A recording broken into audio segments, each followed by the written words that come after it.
पूर्व गृह मंत्री अनिल देशमुख ने आज पत्रकारों से बात करते हुए जन सुरक्षा अधिनियम पर अपनी प्रतिक्रिया दी। उन्होंने साफ कहा कि विरोधी ने इस अधिनियम का विरोध किया है। साथ ही परमवीर सिंह को क्लीन चिट देने पर उन्होंने बीजेपी पर परमवीर सिंह को बचाने का आरोप भी लगाया। नाही आहे, विरोध आहे, त्याला प्रश्नच नाही। सभागृहात सुद्धा अनेकांनी आपली मतं मांडली, तिथे सभागृहात सुद्धा मांडली, बाहेर सुद्धा बोलताय। काय जेव्हा शासन एखादा कायदा आणते उद्देश एक राहतो, पण त्याचा गैरवापर केल्यामुळे मग राजकीय विरोधकावर त्याच्या पद्धतीने कारवाई होत राहते। मुंबईचे माजी पोलीस आयुक्त परमवीर सिंग यांच्यावर मधल्या काळामध्ये काही व्यापाऱ्यांनी खंडणीच्या बाबतीत आरोप केले होते। काही पोलीस खात्यातील अधिकाऱ्यांनी त्यांच्यावर भ्रष्टाचाराचे आरोप केले होते। त्यांच्याच खात्यातील पोलीस खात्याच्या अधिकाऱ्यांनी काही जातीवाचक शिव्या दिल्या, अशा पद्धतीने त्यांच्या आरोप होते।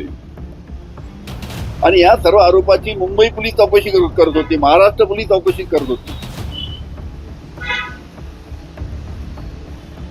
पण महाराष्ट्र पोलिसांनी मुंबई पोलीस या सर्व आरोपाची चौकशी करत असताना एकाएक हे प्रकरण सीबीआयकडे देण्यात आलं। आणि जेव्हा हे परमवीरचं प्रकरण सीबीआयकडे देण्यात आलं तेव्हा सगळ्यांच्या लक्षात आलं की आता याच्यामध्ये हे प्रकरण दडपण्याचा राज्य शासनाच्या माध्यमातून प्रयत्न होईल।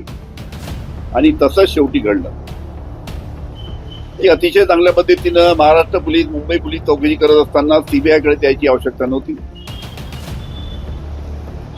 कारण की भारतीय जनता पार्टी हे परमवीर सिंग यांना सातत्याने वाचवण्याचा प्रयत्न करते। अनेक प्रकरणामध्ये त्याला वाचवलेलं आहे। आणि याही प्रकरणामध्ये जी सीबीआयने या खंडणीच्या बाबतीत किंवा पोलीस अधिकाऱ्यांनी ज्या भ्रष्टाचाराच्या तक्रारी त्यांच्या विरुद्ध केल्या, त्याला वाचवण्यासाठी परमवीर सिंगला वाचवण्यासाठीच हे प्रकरण सीबीआयला देण्यात आलं। हे सर्व त्याच वेळेस त्याची चर्चा झाली होती। त्याच वेळेस त्याला विरोध झाला होता की महाराष्ट्र पोलीस चांगल्या पद्धतीनं चौकशी करत असताना सीबीआयला देण्याची आवश्यकता नाही।